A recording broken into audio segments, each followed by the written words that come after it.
Carlos, vous pourriez regarder cette navette-là? On pense que peut-être qu'on devrait la changer, regardez. We're at Chopard's in Geneva, in the creative workshop. Here, the most important material is gold.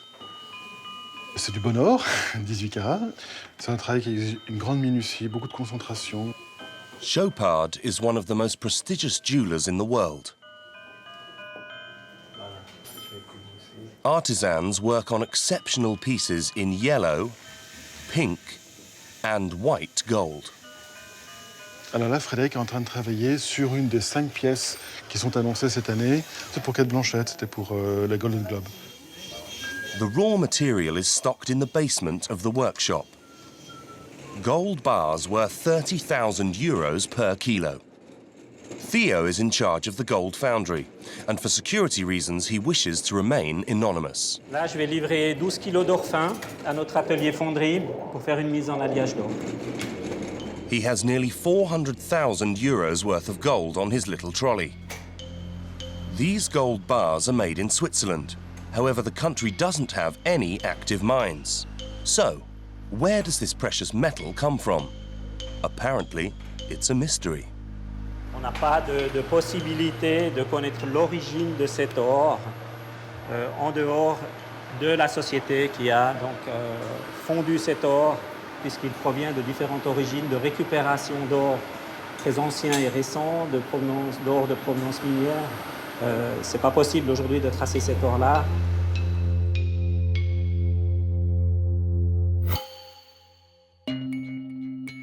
A symbol of luxury, glamour and wealth, gold is the stuff dreams are made of.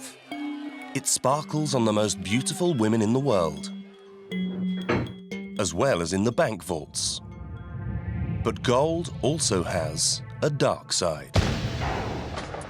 It has financed civil wars and led to ecological disasters and human rights abuses. In Africa and Latin America, gold can be a curse. So who is buying this dirty gold? Switzerland produces 70% of all the gold bars that are made in the world. From Peru to Dubai, we have been on the trail of dirty gold. You want a gold set? Yeah. Unmasked brokers. There's no transparency. Welcome to a world of trafficking and full of lies. The world of dirty gold.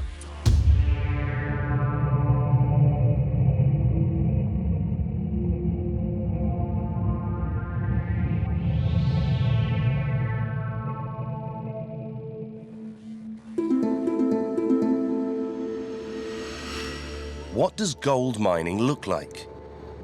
To get an idea, we're going to Peru, specifically the Madre de Dios region in the east of the country. In the heart of the Amazonian forests, there has been a gold rush going on for the last 40 years. 40,000 miners have come to try and find their fortune. Here, gold is everywhere, in the form of particles, in rivers and in the soil. It is clumsily mined, most of the time illegally, by thousands of gold washers. Umberto meets with us in the middle of the jungle. He has been operating a small family mine for 14 years now. He has 5 employees working for him. The gold diggers pump the earth at the bottom of this artificial pond to extract the maximum possible amount of ore. With just some pipes and a motor, their methods are very rudimentary. Se cuya, de ahí queda la arena negra. En arena negra está el oro. No, es el método tradicional, ¿no? A traditional method that uses mercury, a highly toxic metal, to separate the gold from the silt. According to international regulations, mercury should only be used under special conditions in secure factories. Es 1 gramo de oro por 2 de mercurio. Lo mezclas. El mercurio atrapa el oro. Después se exprime y te queda mercurio con oro. Eso se va a la retorta.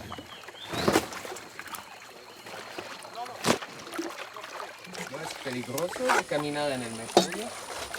No, esta mayormente nosotros pisamos con botas. ¿No tiene botas? Sí, es que está apurado, por eso está pisando así descalzo. Umberto's men find between 4 and 60 grams of gold per day using this method.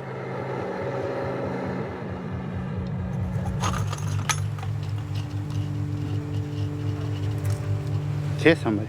¿Es oro puro? Sí. The mercury that is used for extracting the gold should be collected in protective drums and then specially treated. ¿Cuál? But here it is just poured into the river, and the highly toxic vapor it produces is dispersed into the atmosphere. It is estimated that each year more than 50 tons of mercury are released here. There are thousands of small mines like Umberto's in the region, and the consequences of this are stark to see. An area the size of Bangkok, that is 1,500 square kilometers of forest, have been destroyed and the soil contaminated. The state has been trying to halt the environmental devastation from gold mining for the past 2 years. Authorities have forbidden any mining along the country's rivers, which has almost led to a civil war breaking out between the army and the miners.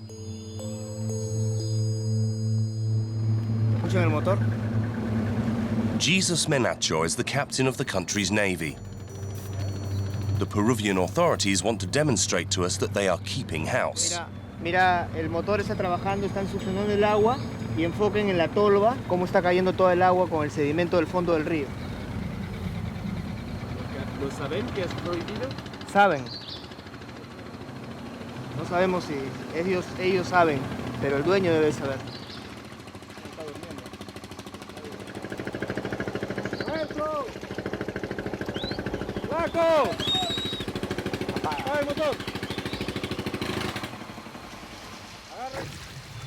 Ustedes están realizando dragados en río, lo que está prohibido por ley. Se va a proceder a su intervención, ¿ya?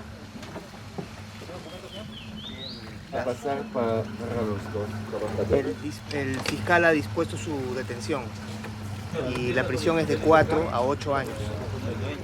Their methods are radical. Each barge is blown up with dynamite. Gold fever has turned Madre de Dios into the Wild West, with its very own sheriffs and outlaws. Despite the risks, miners continue to flock here. And towns to cater for them have sprung up from nowhere. They don't have official names. This one is just called Kilometer 108 by its inhabitants. Just like in the Western films, there are mainly hostels and bodegas. The trafficking of women has also become a successful business here. Adolescents who have come to work as waitresses end up as prostitutes. We film with a hidden camera. In this bar, the girls trying to entice us are very young. Some of them aren't even 15 years old. ¿Por qué vives acá? Yo vengo a trabajar por acá. Yo trabajo vendiendo la cerveza y gano un poco más que aquí. Her invitation is clear. There is no doubt as to its meaning. 50 kilometers away, a man has agreed to meet us. In this building, Oscar Guadalupe houses underage girls who have been rescued from these seedy bars. He estimates that in this region, more than 200 adolescent girls are being forced into prostitution. Like Juela, 14 years old, who comes from Ecuador. Or Rosa, who is 17 years old. Esta es mi habitación. La señora me dijo que no era un bar. Me dijo que era una chichería, que solo vendían chicha. ¿Te forzas a hacer cosas que no quieres? Sí. Es una historia frecuente, muy común. Les dicen a las chicas, vas a trabajar en una actividad, pero al final las fuerzan a hacer otras, ¿no? Y generalmente la actividad minera es una actividad de varones. Y los varones andan demandando licor y sexo como distracción, como diversión. Y sin darse cuenta, ponen en una situación irregular, en una situación de cosa, de mercancía a las personas.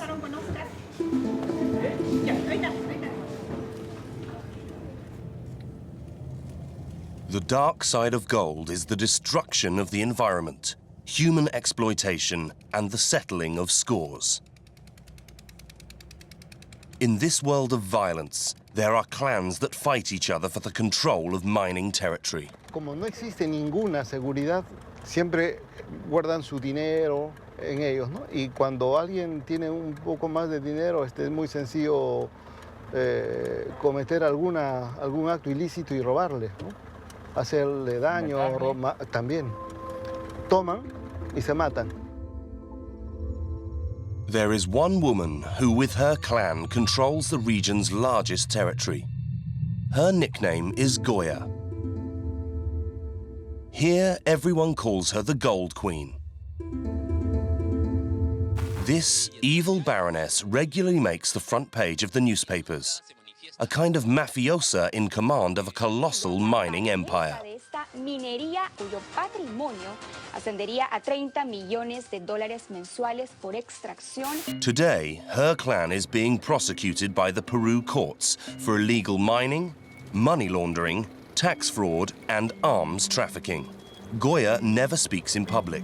It is her daughter, Maruja Baca, who takes center stage to deny all of the accusations. Totalmente inexactas, ¿no? Y afecta a mi familia, afecta a mis padres, a mis hermanos y a todos nosotros, ¿no? We want to find out who Goya is selling her dirty gold to.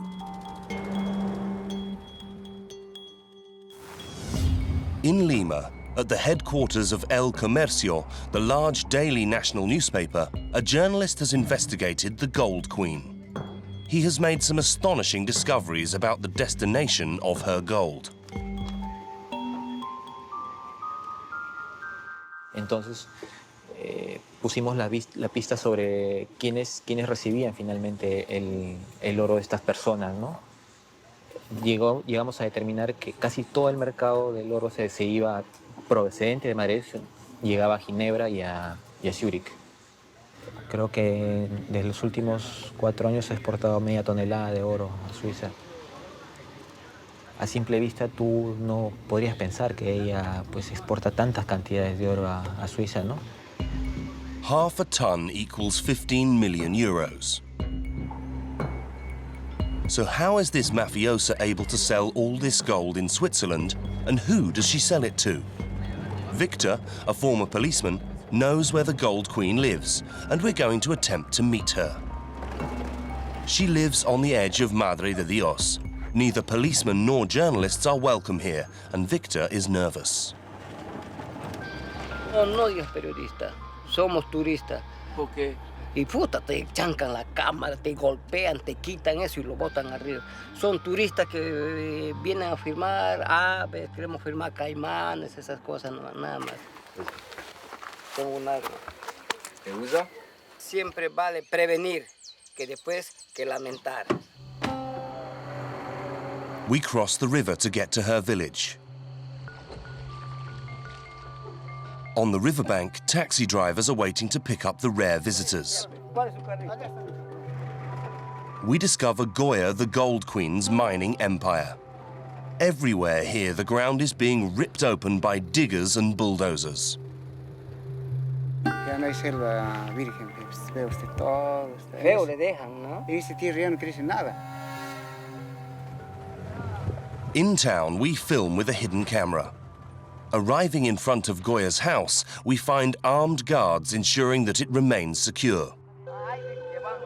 We say that we have an appointment with the Gold Queen, and they allow us to enter. In the courtyard are dump trucks and diggers. Upstairs, they make us wait on the balcony. There is an unrestricted view over kilometers of mines, all owned by Goya. But the Gold Queen is not there. pasa? Sí, pero en el restaurante nos está esperando, pero yo no conozco el restaurante. ¿Cuál restaurante? Ahí nos va a decir él.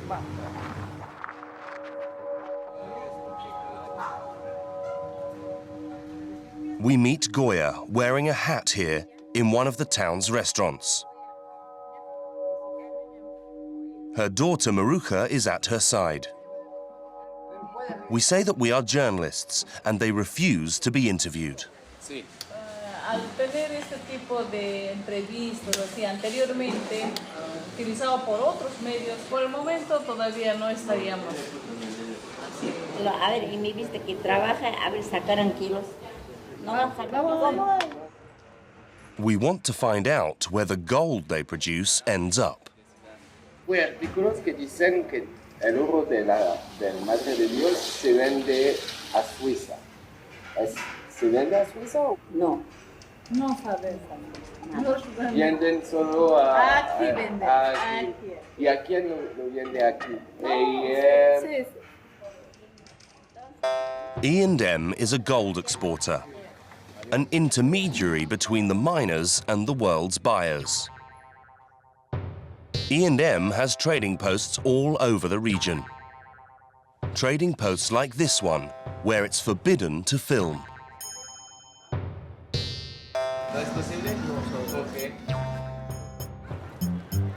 The El Comercio journalist has discovered that the company E&M, which sells Goya's gold, was established by the Gold Queen's own accountant.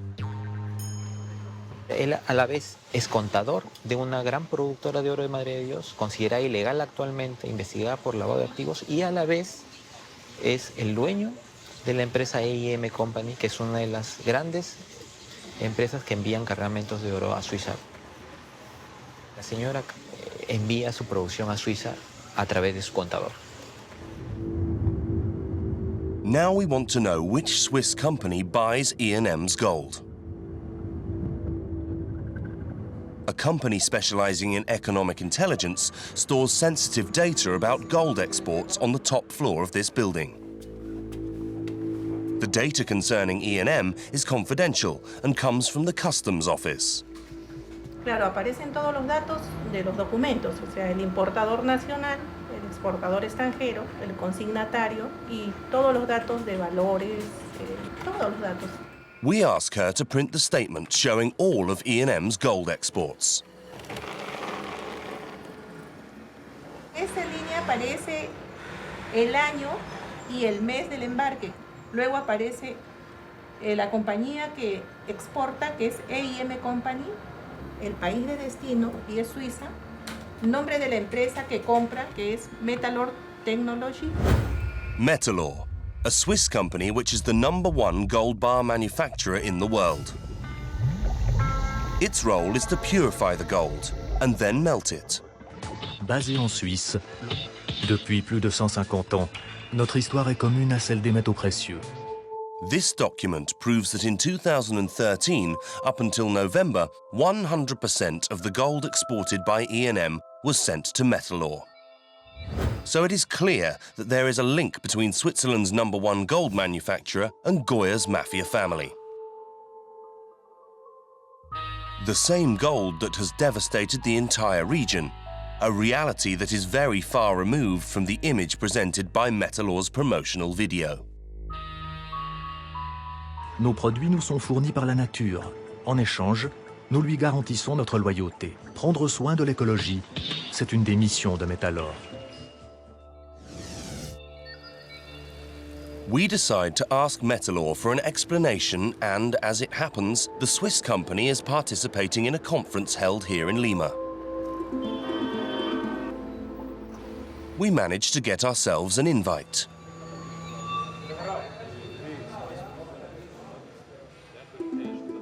All the gold manufacturers have come here to defend their latest position, clean production.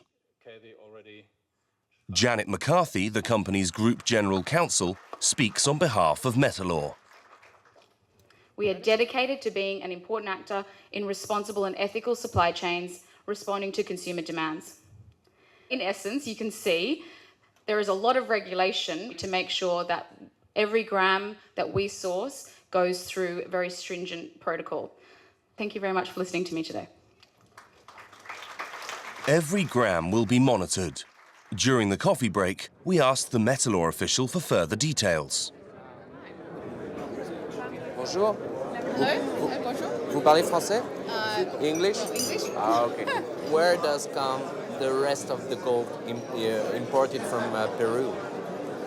From, sorry, this. Do you import, for example, gold from Madre de Dios? No, we do not.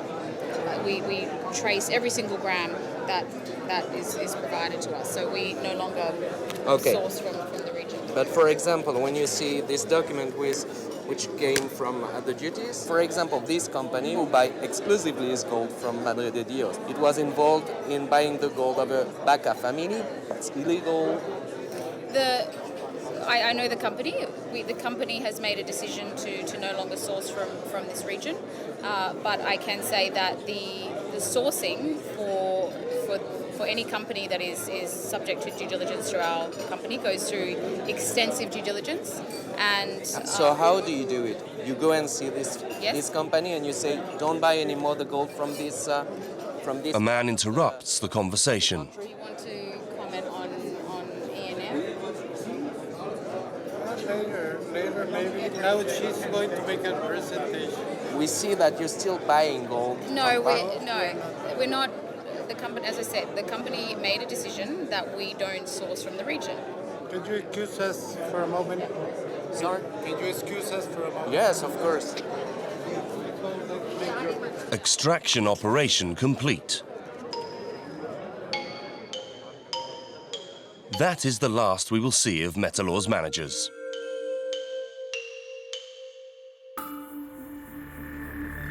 Back to Switzerland. Metalor is not alone in refining dirty gold, and there is an even more serious issue. The sector's other heavyweight, Argor, is accused of having violated a UN embargo by buying gold from a country in the grip of a civil war. The only available images of its factory are from this corporate film. Argor employs 250 members of staff here. The gold that they melt here comes from all over the world, and each year they process 400 tons of gold, with a value of 12 billion euros. American Kathy Austin wants to prove that Argor has knowingly melted gold from the Democratic Republic of the Congo, a country that's bloody civil war has tragically killed 6 million people since erupting in 1994. It's been dangerous on the ground in the Congo when I visited the mines. I've had to be concerned for my security because I'm snooping into the business of what these gold exporters are up to.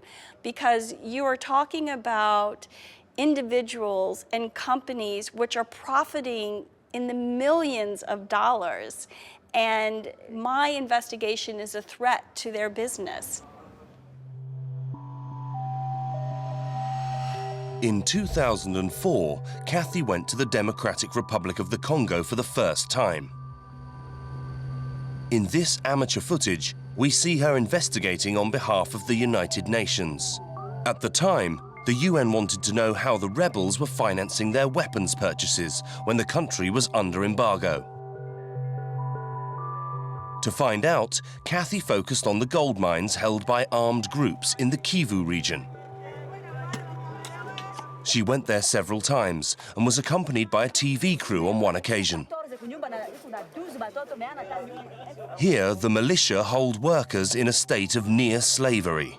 In these mines' depths are tens of thousands of miners, often children, working without any safety measures for just $1 a day. Qu'est-ce que vous faites ici? On travaille. On cherche toujours là, ici. Les matières, ça passe toujours là. C'est quoi ça? De l'or, monsieur. what I witnessed was the way rebel groups took over mining areas and forced the local population to mine. They were recruiting child soldiers. There was a lot of rape that was going on in this area, and there were a lot of massacres. It's one of the reasons why I really wanted to look at just who was behind these rebel groups. Kathy wanted to follow the gold trail. She learned how the Congo rebels were able to bypass the UN embargo imposed on their country. Gold from Congo is secretly transported to Uganda on clandestine flights. Once there, it becomes Ugandan gold. A perfect laundering operation. The gold can now be sold officially on the world market. According to the UN, Argor melted 3 tons of this gold between 2004 and 2005. It is suspected of having violated the UN embargo and therefore indirectly financing the civil war. In Uganda, Kathy Austin continues her investigation. In 9 years, she has collected hundreds of documents. According to her, there is overwhelming proof against Argor. What we see in the case of Argor Herreras is that they were actually taking gold that they knew was from the DRC and illegally laundering that into the global financial system. Now Kathy wants Argor to be brought to justice. She is assisted by the NGO Trial, which is specialized in the legal fight against impunity. These lawyers have analyzed all of the documents that she has collected, like this export license, which clearly shows that the gold comes from Congo. A license that was given to an Argor intermediary, Uganda Commercial Impex. And then this second document, an air waybill from the Emirates Airline Company. It shows that this intermediary, Uganda Commercial Impex, sent gold to Argor in Switzerland. Ces liens donc, qui nous permet fidèlement de reconstruire la chaîne entre la Suisse et la République démocratique du Congo, et pour qu'après on puisse reprocher à une compagnie d'avoir blanchi des éléments provenant d'un crime, en l'occurrence ce crime de guerre, il faut démontrer qu'elle avait connaissance ou qu'elle aurait dû présumer de l'origine criminelle de ces torts. The NGO Trial has decided to make the wider public more aware of this matter.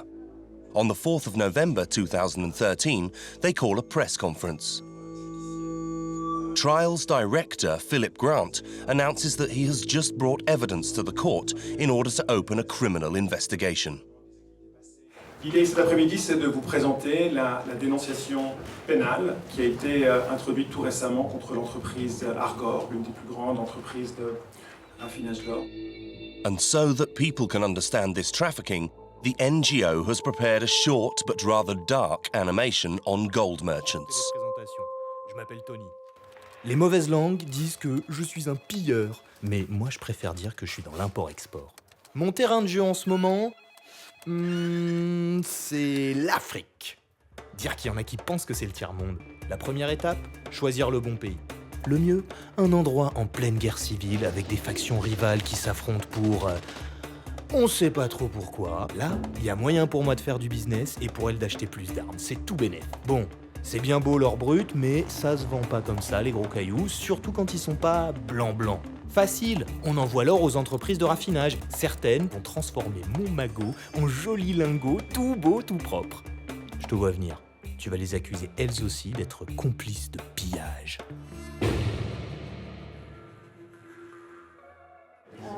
When the conference ends, Kathy and the team of lawyers will be rocked by an unexpected telephone call. Ok, c'est bien ça, merci. Panique totale chez Argor. Réunion de crise, panique totale chez Argor. Enquête pénale ouverte. The Swiss courts open a criminal investigation against Argor for complicity in war crimes and laundering. Today, Something which has never happened before. I'm just amazed. It's just an amazing moment. Kathy's 9-year investigation has paid off. Obviously, I'm speechless. For the first time, a Swiss gold refiner is in danger of having to justify itself in front of a tribunal. Le signal que ça donne aux entreprises qui participent dans cette chaîne qui va du pillage jusqu'au jusqu'au blanchiment est extrêmement fort. Là, aujourd'hui, c'est une grande victoire pour la justice. Ouais. That was good. Thank you for saying that, because I can't say anything right now. I'm just... The courts will decide if Argor were aware of the criminal origin of the gold.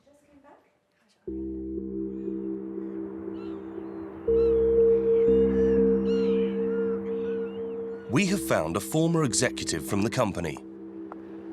He worked at Argor at the same time as these events. It's the first time that a manager from the gold refinery world agrees to talk to journalists. He refused to be filmed, but we were able to record our conversation. We show him the airway bill, which established the link between Argor and the Ugandan intermediary. Quand à Argor on voit ce document, on se pose pas une question? No, penso che quello Argor dovrebbe averlo visto. Penso che quello Argor dovrebbe averlo visto.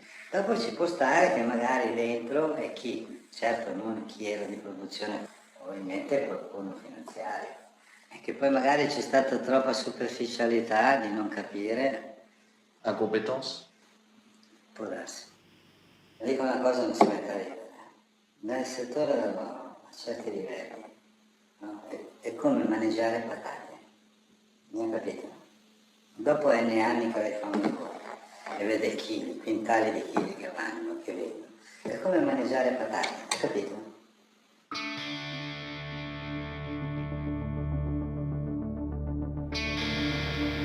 We try to speak to Argor, but the company claims that they were never aware of the real origin of the gold and refuses to be interviewed at all.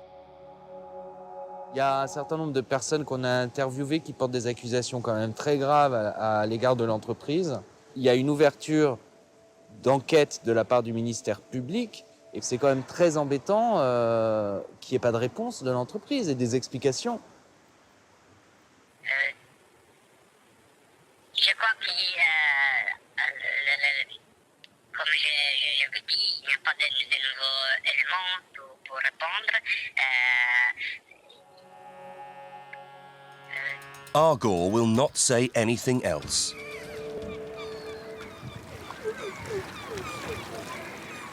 We meet with the activist Christoph Wiedmer. He has been denouncing the bad practices of the Swiss gold refiners for many years. In April 2013, they took advantage of the World Watch and Jewellery Show, the Basel World in Bale, to attract attention to the cause. His NGO deployed this giant sign: Basel World, Stop Dirty Gold. I believe that they know much more than what they say, because they have their people on place and they know exactly what happens on the place. They only stop buying once it is already a scandal. And we want them to become much more engaged and really not to buy true dirty gold. There is a total lack of transparency on the gold circuit. The precious metal arrives in Geneva or Zurich by plane and then is transported without passing through customs to free ports. These highly secure, vast warehouses keep their doors closed to everyone. An extraterritorial zone where armoured vans come to collect the gold and transport it directly to the refineries. The production of the gold bars also lends itself to a lack of transparency, as this raw material comes from all four corners of the globe. A ring from Latin America, a gold tooth sold by a Russian dentist, a trafficked stolen bracelet, or nuggets from illegal mines. Everything ends up in the same furnace. And once melted, it is impossible to tell the clean gold and the dirty gold apart.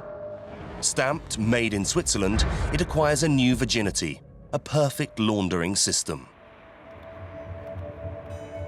In Zurich, Egon von Greyers is an asset manager.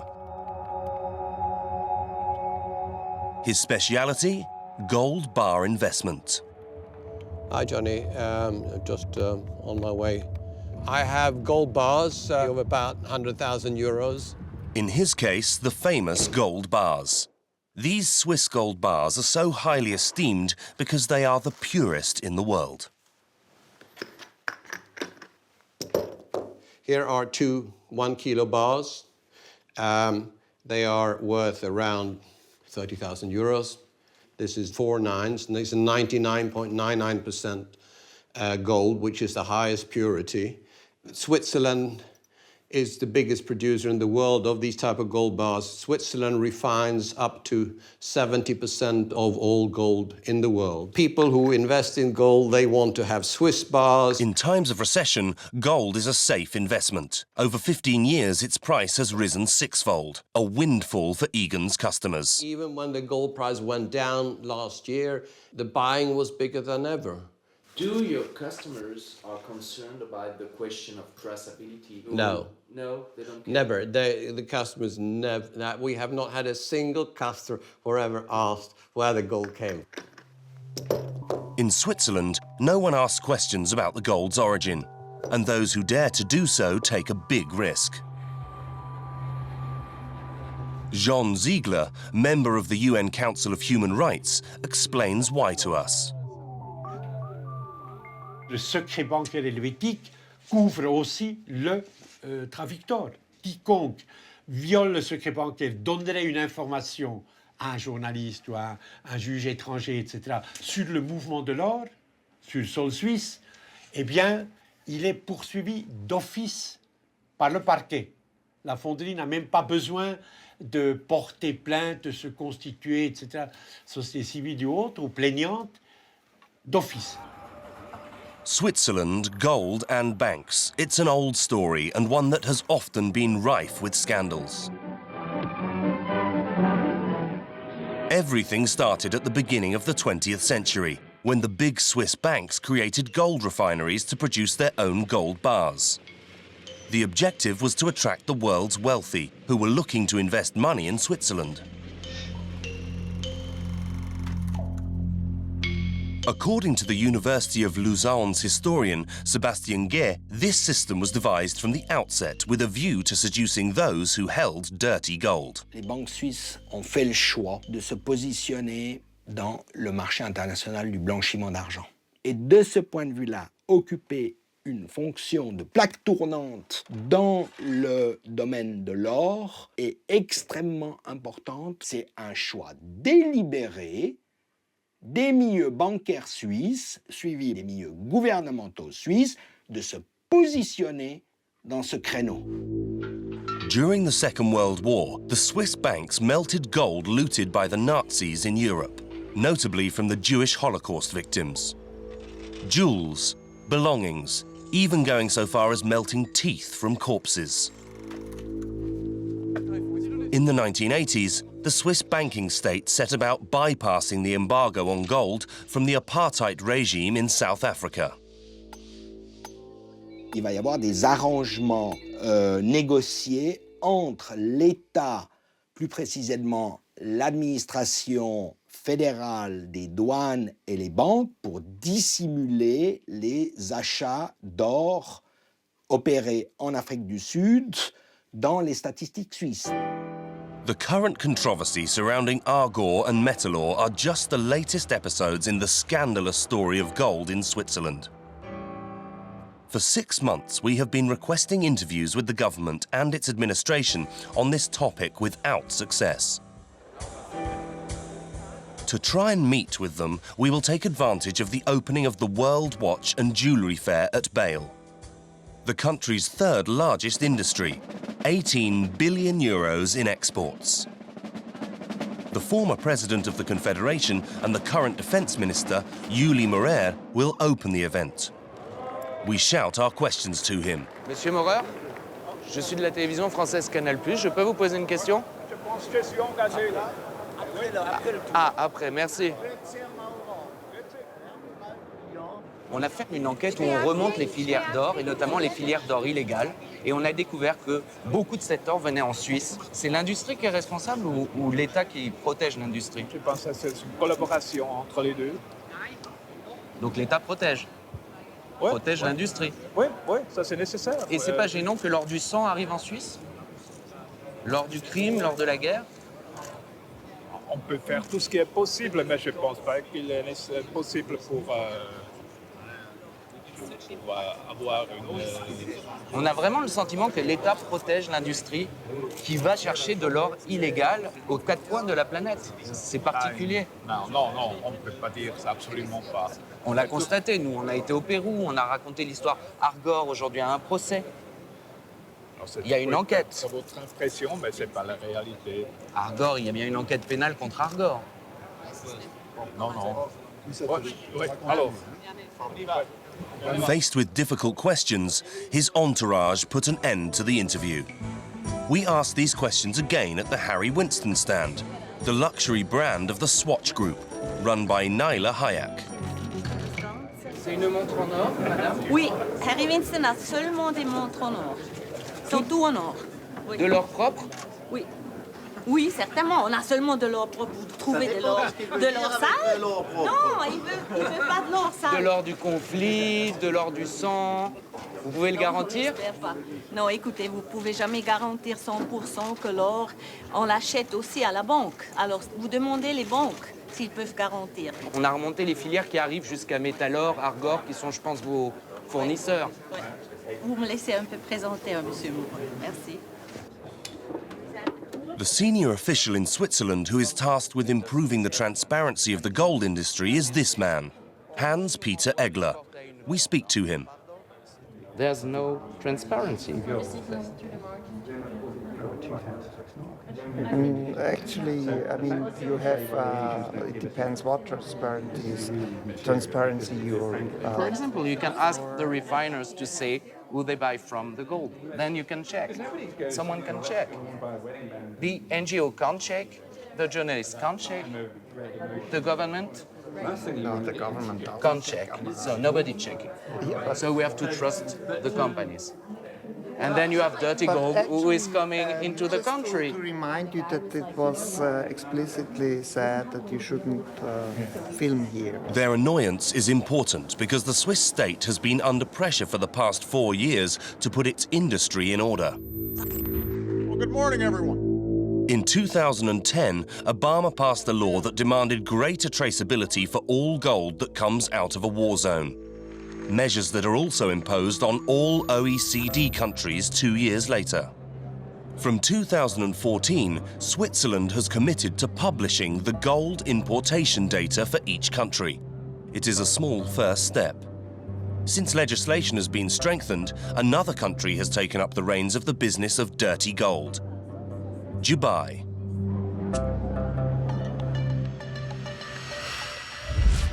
We leave for this small emirate of the Arab Peninsula. A few years ago, the city became the second most important place in the world for the gold market. Here, the yellow metal is everywhere, on the bodywork of cars and even in souvenir shops. Mini bars of pure gold that cost more than 400 euros. Dubai's nickname definitely suits it very well. The City of Gold. C'est de l'or 18 carats. Bon, bah, cette pièce-là, elle coûte 250 000 euros. Et il y a de la clientèle pour acheter ça? En Europe, non. Ici, oui.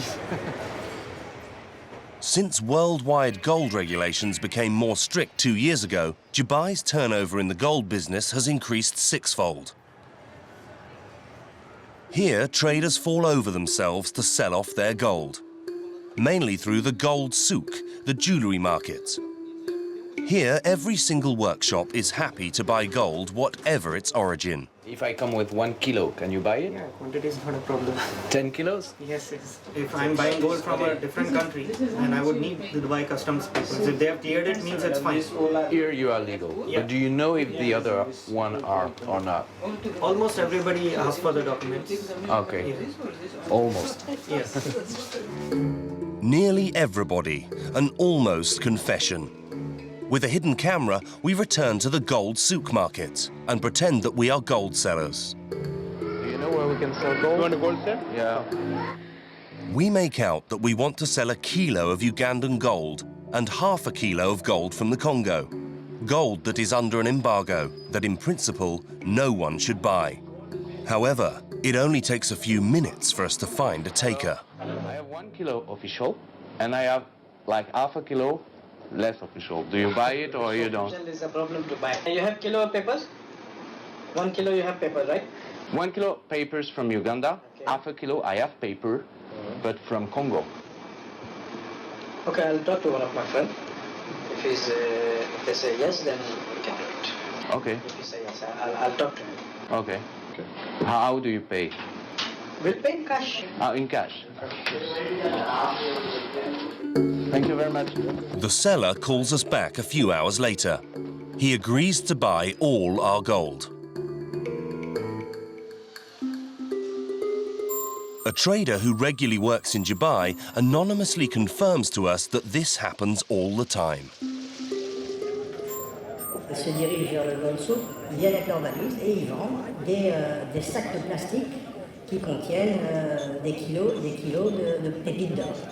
Ces gens-là, ils vont vendre l'or qu'ils amènent à Dubaï en dessous du prix du marché.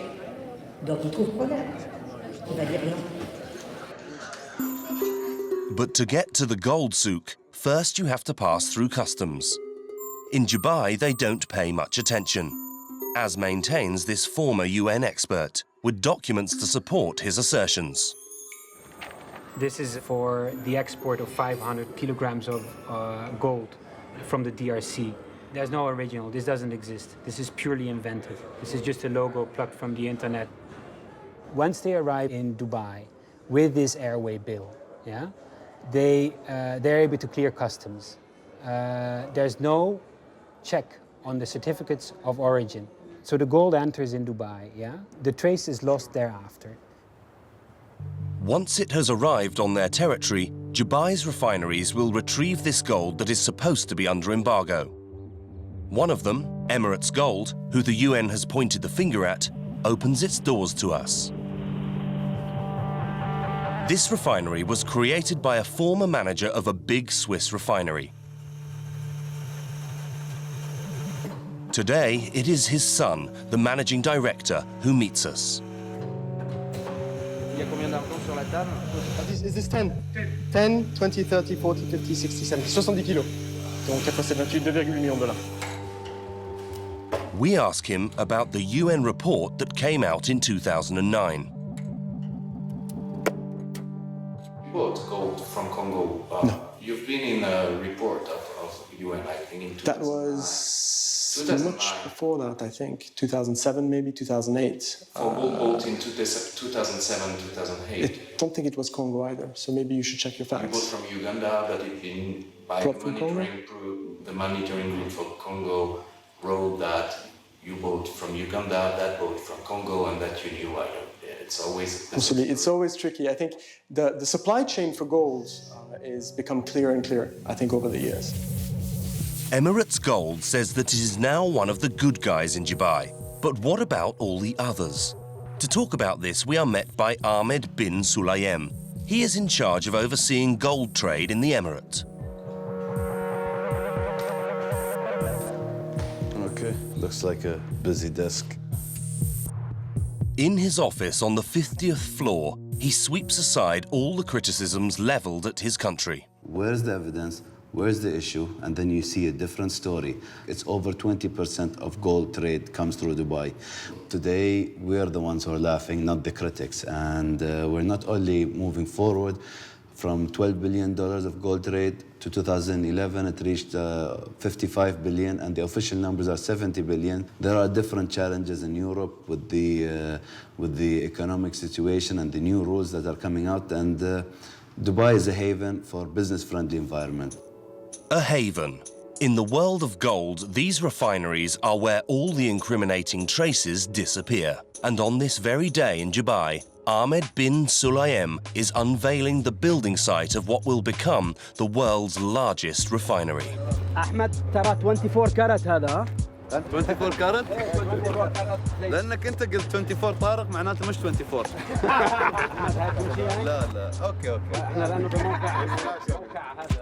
The ground is broken for a factory of 15,000 square meters that is expected to produce 1,400 tons of gold bars per year. The demand and the business in Dubai has growing so far that justifies building the largest gold refinery in the world. What does it mean? The gold business is now in Dubai worldwide? Time will tell. We're on the top 3 anyways. Today, gold bars made in Dubai flood the market. 20% even leave directly for Switzerland and bring with them the risk that dirty gold will enter the country once again. In this business, nothing is lost. Everything is transformed. Is dirty gold inevitable? We return to Chopard in Geneva. The jeweler has found a solution. He has partnered the company with an ethical organization called Fair Mind. This gold is produced by artisanal miners according to strict regulations. The result? Less pollution, less poverty, and less damage to society. Là, on retrouve donc de l'or fin sous forme de granules qui a été extrait dans des mines artisanales. Depuis la mine jusque sur le marché, on va s'assurer que la traçabilité de cet or soit effectuée. Aujourd'hui, les quantités disponibles sont assez faibles. Pour Chopard, on s'est engagé à produire à moyen terme ou court terme environ 5 à 10% de nos composants en or provenant d'origine Fairmind.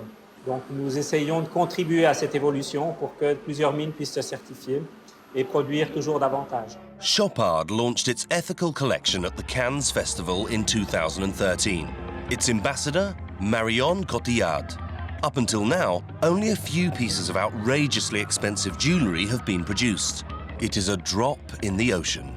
But the initiative has since been followed by other brands, such as Cartier. The luxury industry has understood that very soon the dirty gold scandal could cost them dearly.